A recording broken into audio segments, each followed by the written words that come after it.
आज करेंगे हम ये क्वेश्चन।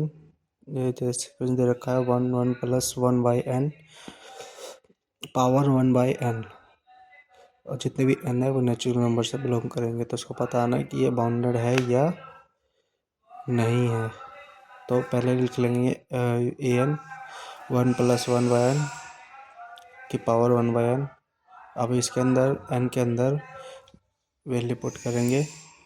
अब जैसे कि a1 की वैल्यू मिल गई, तो a2 में जब पुट करेंगे तो 3/2 की पावर 1/2 तो ऐसे करेंगे तो देखेंगे a4।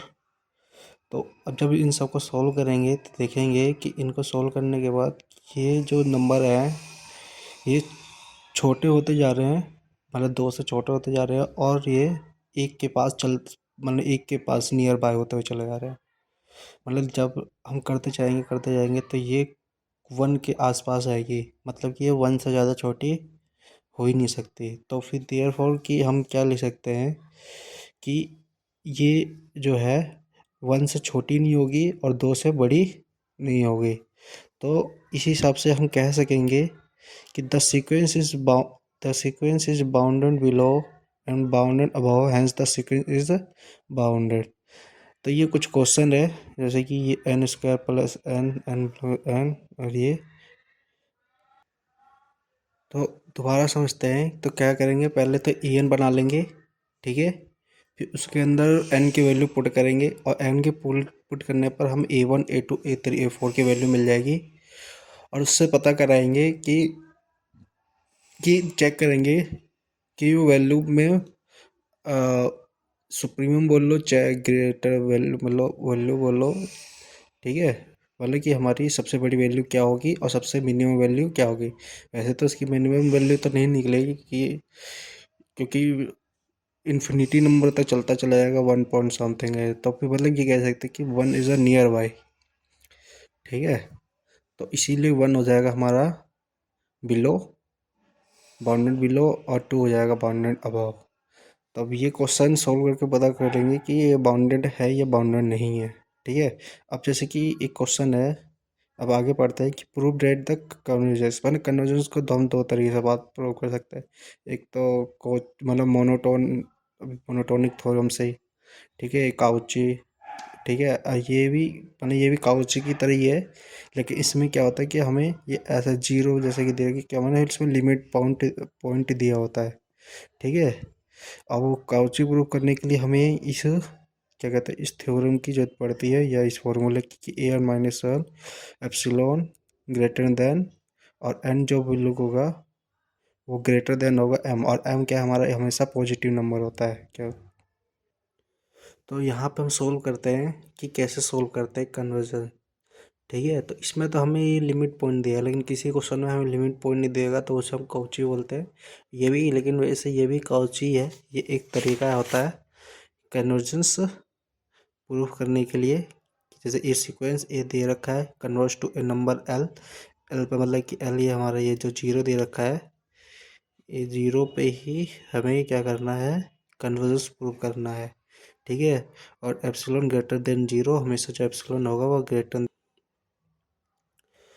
तो हमें दे रखा है कि ए एन माइनस एल, फॉर्मूला से ले लिया। फिर हमने ए एन हमें मालूम है 1/an हमारा क्या है, 1/an क्या है हमारा ए एन है, ठीक है। तो इसको पुट कर दिया, और एल क्या हमारा ये जीरो, तो इसके अंदर पुट किया। तो 1/n एप्सिलॉन ग्रेटर देन, क्योंकि ई जो एप्सिलॉन की वैल्यू होती है ये मतलब 1.12 ऐसे होती, मतलब कि बड़ी होती, मतलब संख्या, ठीक है। हमेशा जीरो से क्या होती है, बड़ी होती है। तो हमें मालूम है कि लेट एम बी ए पॉजिटिव इंटीजर, जो कि क्या है 1/एप्सिलॉन से ज़्यादा है, क्योंकि एप्सिलॉन अपॉन में है तो जैसे होता है ये छोटा ही होगा एम से।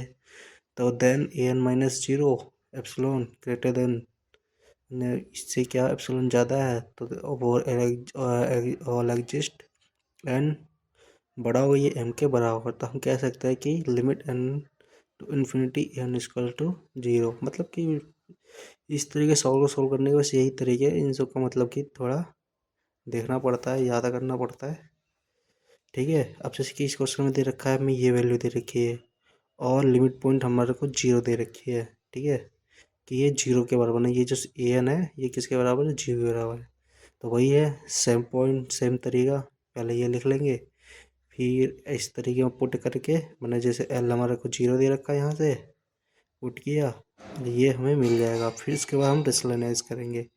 अब रेशनलाइज कर मतलब आता ही होगा, तो फिर ऐसे रेशनलाइज कर लिया।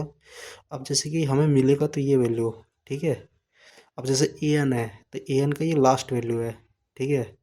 इससे ए एन से पहले क्या आएगा, ये आएगा, क्या होगा, ये, जो कि इससे क्या हमेशा बड़ा ही होगा, ठीक है, क्योंकि ये 3 हो जाएगा तो 1/3, और ये 1/2, ठीक है।